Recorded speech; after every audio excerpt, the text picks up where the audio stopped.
I tell all the founders to be resilient. We have been rejected, I will say, by more than 100 funds. Probably we will be rejected by another 100. But you know what? I want to keep knocking on the door. They will not stop me.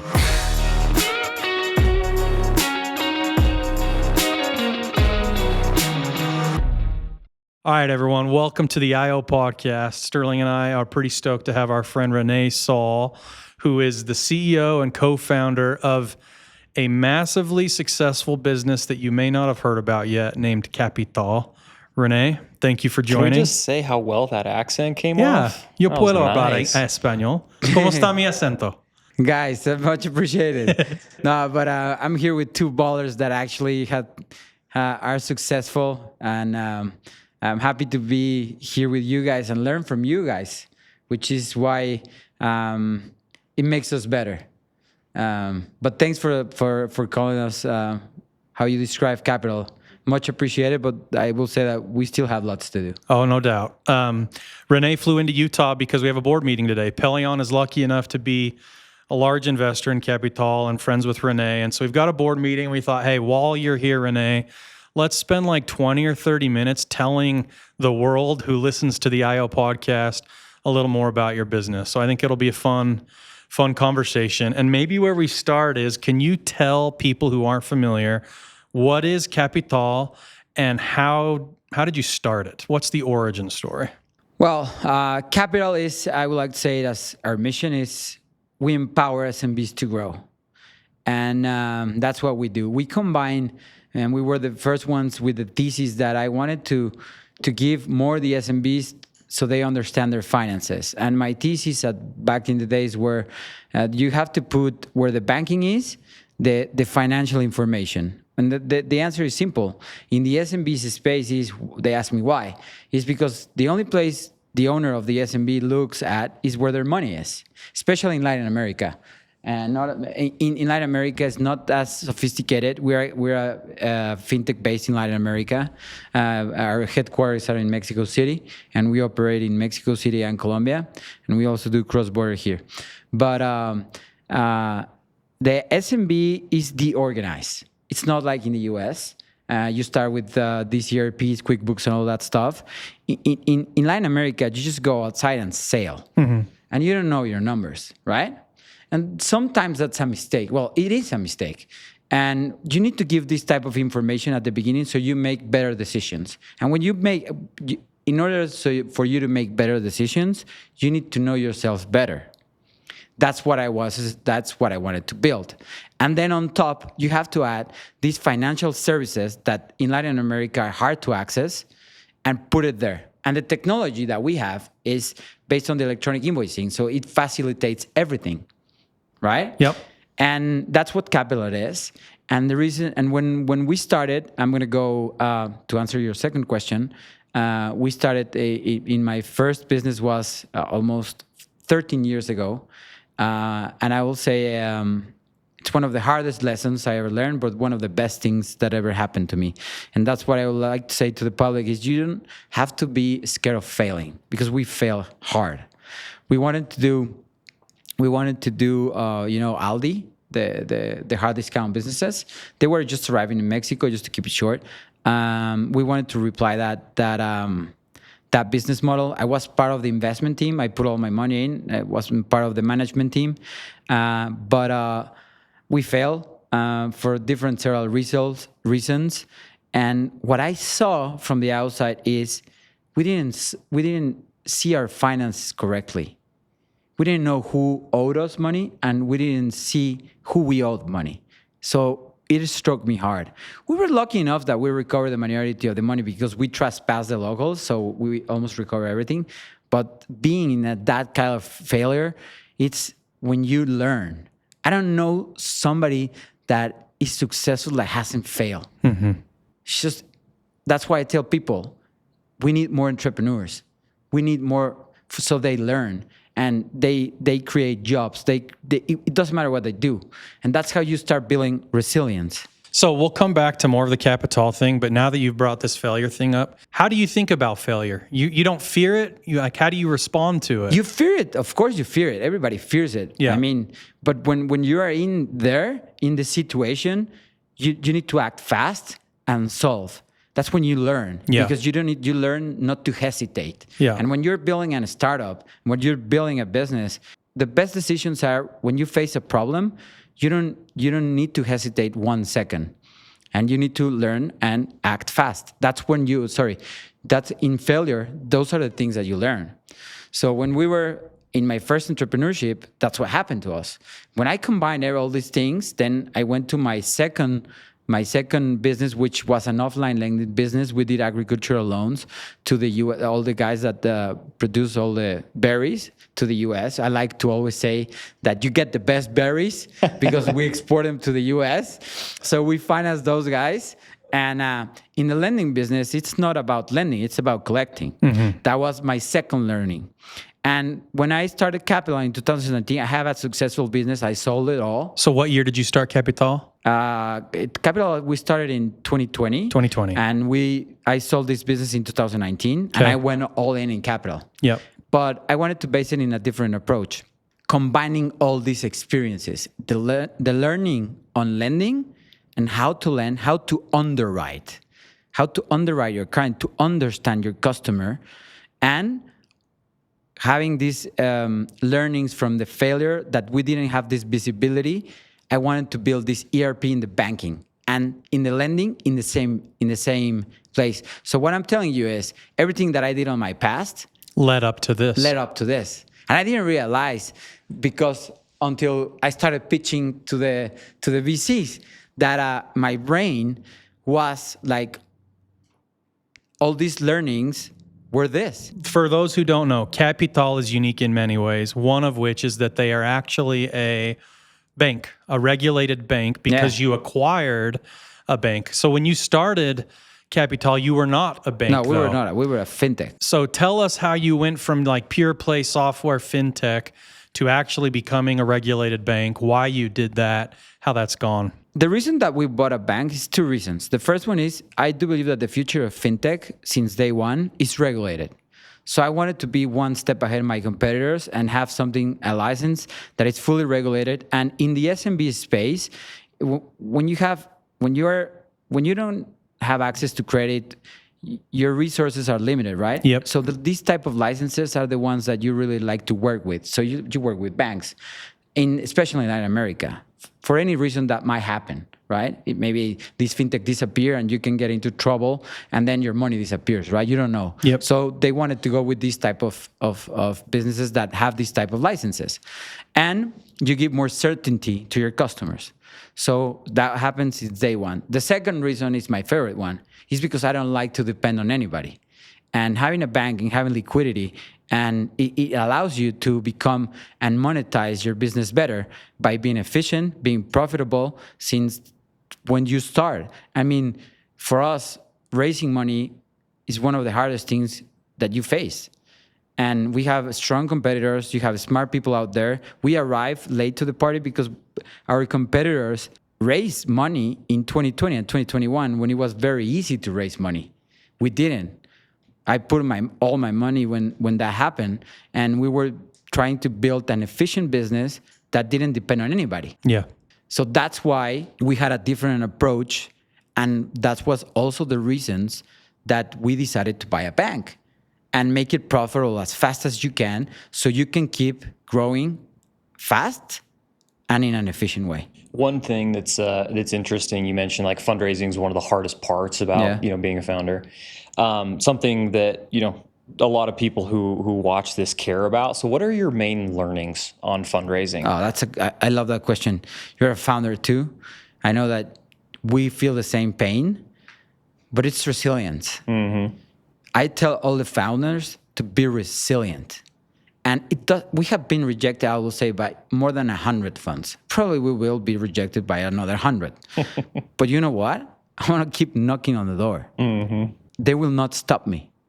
No matter how, I will keep knocking every single time. And that's how I got this last round done that got us into this.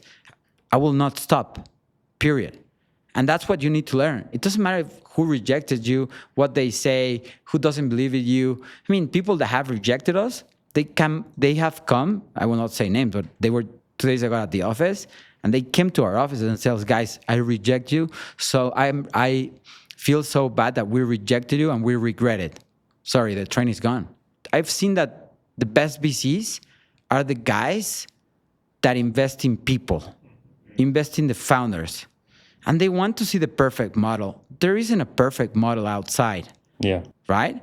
So try to build, of course, you have to try to build all those things, and you have to do your best and try to build all those things, because you have to give this certainty that you're going to your investors. But you have to build resilience to believe in yourself. And if you don't have that, then just go get hired in another place. Yep. I think that's super well said. And by the way, it's very interesting because Kapital is a very, very successful business. I think the last round was done at like over $1 billion, and you are talking about the 100 firms that passed. Yeah. So, how much truer is that for the people, at the seed stage, at the earlier stages? Like you're talking about resilience. And you have to be very resilient. Very. The earlier you are, too. Right. Very. I mean, not everyone's going to have this type of success. So they might have to go through 200, 300. You have to get to a lot of no's. I will say that from every rejection I have had is what makes me better, because you learn. Mm-hmm. They tell you stuff, why they rejected you, what you did wrong. So you keep learning and seeing different angles. But how do you know which ones to learn from and actually make better? Which ones to ignore? Versus most VCs' reasons are stupid. They're actually some not guys, smart. that they follow Too other early guys. for me, thanks. Yeah. I have some That's emails. Tyler's go-to. Yeah. Just So kidding. you and I, we can talk about some that have done exactly the same to us. But and those guys are replying what other guys are doing. And They're just followers. Yeah, they're just followers. The things happen for a reason, and maybe that door wasn't for you. So don't push that on that door also. And that's why I also tell to founders, when you're building also in the VC worlds, you have to understand that they are looking for a return. And the reasons that you are building a business is you carry a weight on your back of third parties. And you have to be very responsible on what you're doing. Every decision that you do has consequences, because it's other people's money. Yeah. And that's something that you be really smart about it and very cautious about it. But you also, when you're raising money, you have to learn from who are you talking to, because are you going to have that guy in your board for the rest of your life? Well, at least for the next 7 years that you go to probably IPO or get bought, right? Yeah. Because that's what we're targeting here, especially in the venture capital world. Yeah. And you guys know it better than I do. But you have to build a family. And you know that they have to be with you in the bad times and in the good times. Because sometimes in the bad times, you get to see who they are. And that's when it gets interesting. Yep. So this is very interesting. You said that the best VCs invest in people and care about the character of the people most. I think it's true of founders too. They pick their VC based off the people and who they want to work with. Yeah. How do you decide what kind of people you want to work with? What are you looking for in a VC? Well, the first thing, you have to have really good numbers, that you get to pick. Yeah, that's right. Then you get to pick. Then you get to pick. Have a little, be able to choose is. I think that we have been lucky enough that I will say that I'm very grateful of the investors that I'm surrounded with, because they have values. I will say that so far. At least that's what they have shown me. We were able to pick 2 of them in the previous round, Series B, because we rejected a term sheet, a $50 term sheet, that I was like, we're rejecting this term sheet in this time when it was really hard to raise. But we rejected it because we didn't feel that it was adequate for us. And then look where we are. Yeah. So what were the reasons you didn't feel like it was adequate? Sometimes the conditions of the term sheet. Yeah. And sometimes is if you want to have those people in your table. Because, I mean, I've seen that sometimes other firms, they take out the CEOs and then the company dies. Yeah. Because but sometimes they're right. So there is a truth there. But the little secrets, the little stuff, you need to, but it's a mix of everything. But for all the venture firms, I will say that invest in people. The best investors are the ones that invest in people, and they believe in these crazy guys like us that have their dreams and that they don't give up on their dreams. Those are the best investors, guys, I would say. Rene, one thing I've noticed is that every country outside the U.S. that has a growing tech ecosystem eventually has kind of like this watershed tech company that goes public and makes that whole country tech ecosystem. So I think of Nubank in Brazil. Yeah. And I could probably list off 5 or 6 other examples in different countries. I don't know that Mexico has had that yet. We're going to be the first ones. Okay, so talk about that. Why do you want to put Mexico on the map in technology? How are you going to do it? What is that? Why is that motivating to you? Let me tell you 2 things about my country. Mexico has very creative people, and Mexico is a huge market. It's huge. Yep. And there's a lot of opportunity down there, and it's very underserved, I will say. The SMB space, the world that I am in, They have no technology. none. Yeah. None. I mean, look with the numbers that we have, and we don't even have 1% of the market. So you can see how massive that is, right? And usually SMB space in Latin America represent 50% of the GDP of each country. So just make your numbers there. But not only that, about why important and what I want to do it and show the world why the creativeness of Mexico is, I'm going to tell you one story. As you know, Kapital was recognized in the World Economic Forum, for the technology, for the banking technology that we created.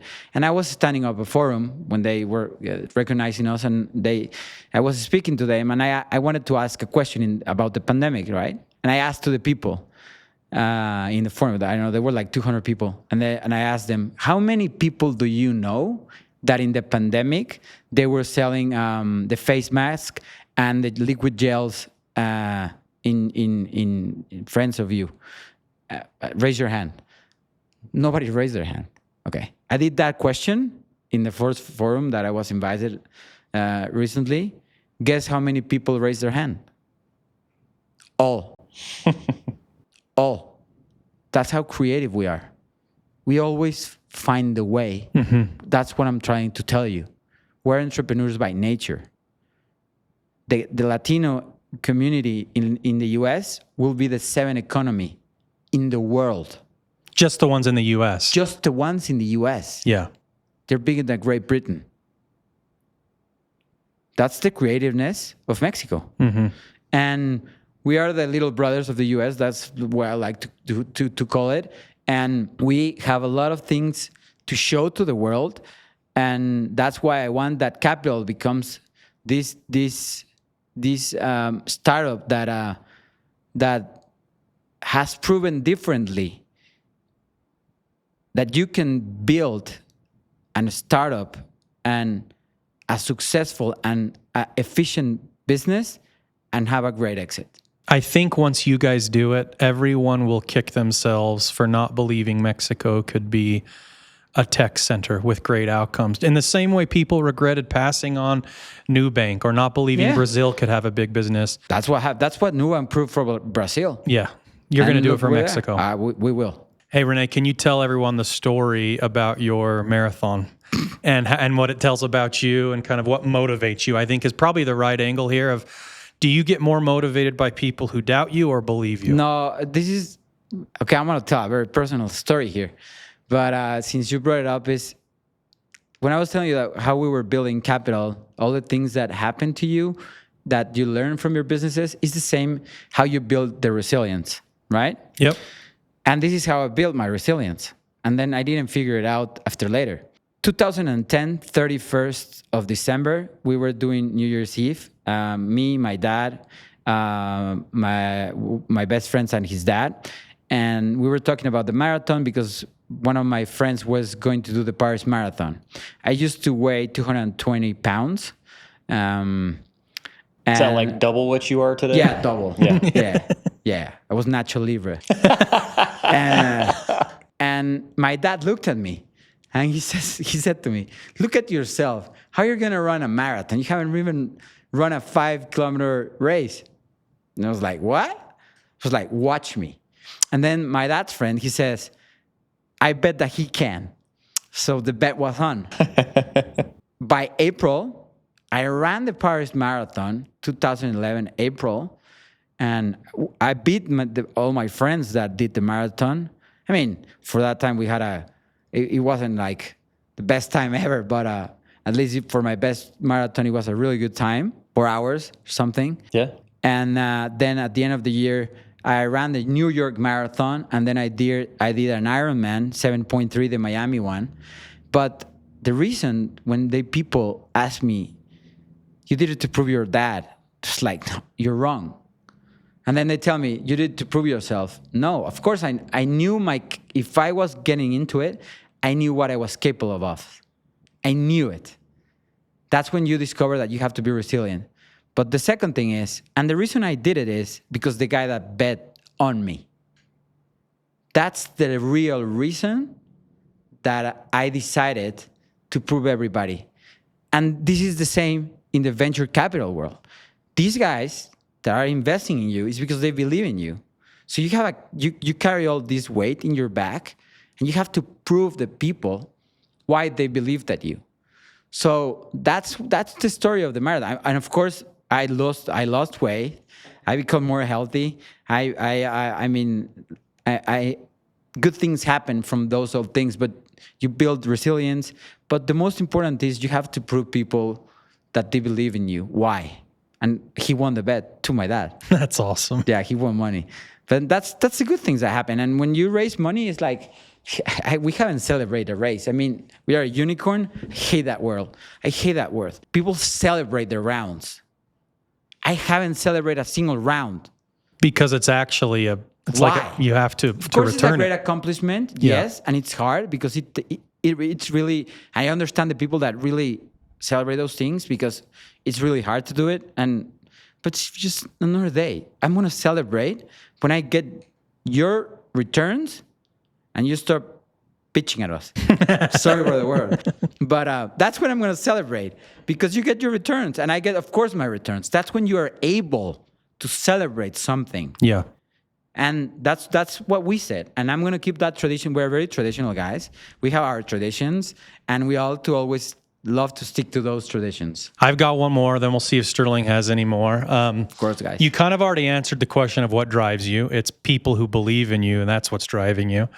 But maybe my last one is for those founders who are listening who maybe are curious how well Kapital is doing. Can you brag for a second about the business? You've already mentioned a few things. You're worth over $1 billion. You before this podcast, you said you haven't raised any of the money that you haven't spent any of the money that you've raised, which means you're a very efficient business. You're profitable. Yeah. What else can you share with founders about how large you are? If you want to share revenue or customers, the bank is public, so you can see our numbers. But no. I mean, our first raise of capital, we are a YC company. Those guys show you how to focus. I will say that from the YC community. When we finished our batch, we were at 2.2 million revenue run rate. I remember that. We were winning money, actually. It was June 2022. We did our seed round. And you're at 2 million in revenue? Yeah, 2.2 million revenue, annualized revenue. And we reached 200 in December of 2024. I think we're one of the guys fastest that have done it. Yeah. And right now, we're about to reach 300. And you said December 2024 was 200? So it's 8 months after that, basically. Crazy. It's pretty wild, man. Crazy. Yeah. How many businesses use Kapital today? 110,000. 110,000. Yeah. And we have done one acquisition. We bought a bank in 2023, which led to us one of the best decisions we have made because prove our thesis. Mm-hmm. More SMBs trust us. More, you have to focus on the liquidity. Yeah. In order for you to scale and not depend on anybody, and keep leveraging that liquidity, because the most important thing that we built at Kapital is something that it's called Kapital Flex. And then let me tell you a little bit about Kapital. And we were the first ones to do it in the world. Mexico depends on electronic invoicing. So we based our business on data. We track and we do a lot of web scraping. we got even criticized about why we were investing so much money, my money actually, at the beginning before raising on data. I mean, none on AI was then. I mean, data, big data. People talking about big data back then. Why are you spending so much? Like, I need to understand my customers and put it in the bank account. So what we did is we extract all these invoices, extract them. We put them in the bank account for them. Here in the US, I've seen other fintechs done it. You have to scan them. And in PDF, I just laugh. But in Mexico, it's all digital. It's like the IRS allows you to access these online. We extract them and we put it for you.